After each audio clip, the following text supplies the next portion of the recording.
Assalamualaikum warahmatullahi wabarakatuh. Perkenalkan, nama saya Raisa Putri dengan NIM Mahir 071 dari Fakultas Ilmu Sosial dan Ilmu Politik, jurusan Ilmu Pemerintahan di Universitas Sultan Ageng Tirtayasa. Pada video kali ini saya akan membuat review materi dari case study research by Creswell lewat bukunya di edisi ketiga tahun 2013. Yang mana ini sebagai tugas pengganti ataupun tugas penggugur karena tidak turut aktif berpartisipasi di dalam kelas tempo hari.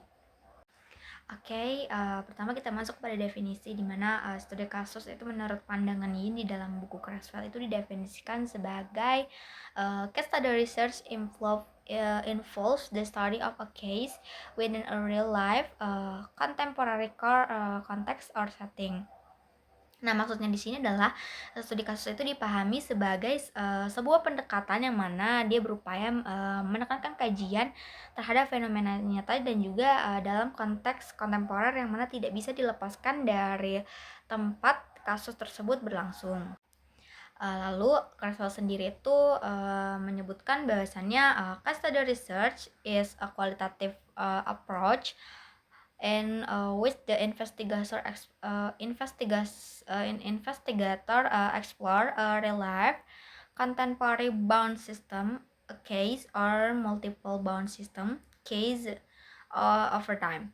Yang mana ini menegaskan bahwasannya studi kasus itu diartikan sebagai sebuah metodologi yang mana itu dia berfokus pada penggalian mendalam terhadap suatu sistem yang terikat atau yang tadi disebut sebagai bound system, baik itu satu kasus maupun beberapa kasus sekaligus dalam kurun waktu tertentu.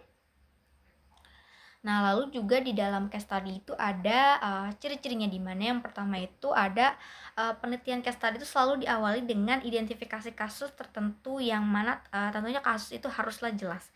Karena kasus itu kan harus punya batas tegas dalam ruang dan waktu sehingga dapat dipahami sebagai suatu sistem yang memang dia terikat. Lalu yang kedua itu ada tujuan penelitian dari studi kasus itu kan yang mana dia bervariasi. Lalu yang ketiga itu ada studi kasus itu penyajiannya itu soal pemahaman yang mendalam mengenai sebuah kasus yang mana itu hanya dapat dicapai dengan si peneliti itu mengumpulkan data dari berbagai sumber. Lalu yang keempat itu pendekatan dalam analisis datanya itu berbeda-beda. Misalnya kayak fokus pada satu unit dalam kasus atau menganalisis beberapa unit sekaligus serta dapat dilakukan dengan membandingkan beberapa kasus.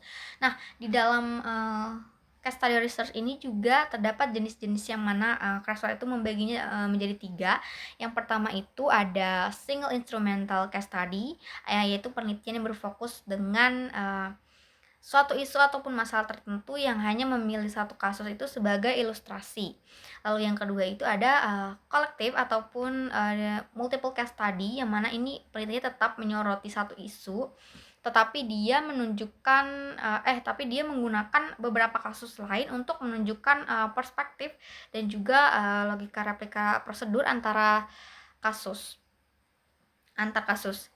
Lalu yang ketiga itu ada intrinsic case study, yaitu penelitian yang mana lebih penekanannya pada soal kasus itu sendiri yang karena sifatnya itu unik ataupun dia menarik untuk dipelajari secara mendalam.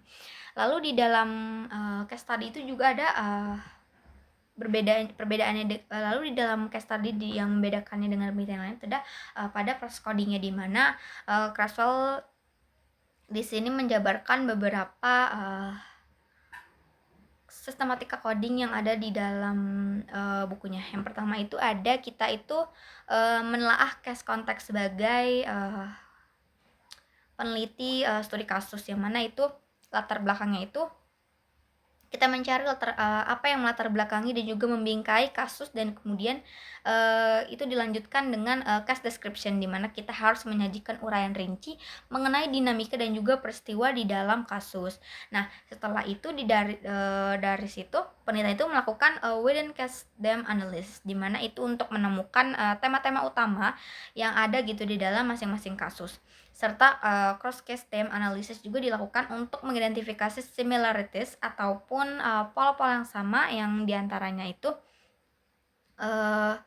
Di antara kasus-kasus itu sekaligus, difference yang mana itu menegaskan, keragaman dan juga keunikan, kasus. Nah, pada tahap akhirnya itu, assertion and generalization di mana itu sebagai bentuk, kesimpulan interpretatif yang mana, di dalam studi kasus ini, menyoroti sebuah, pelajaran penting, pola-pola umum maupun, generalisasi yang dapat ditarik. Mungkin sekian video yang bisa saya sampaikan, kurang lebihnya mohon maaf bila ada kekurangan. Wassalamualaikum warahmatullahi wabarakatuh.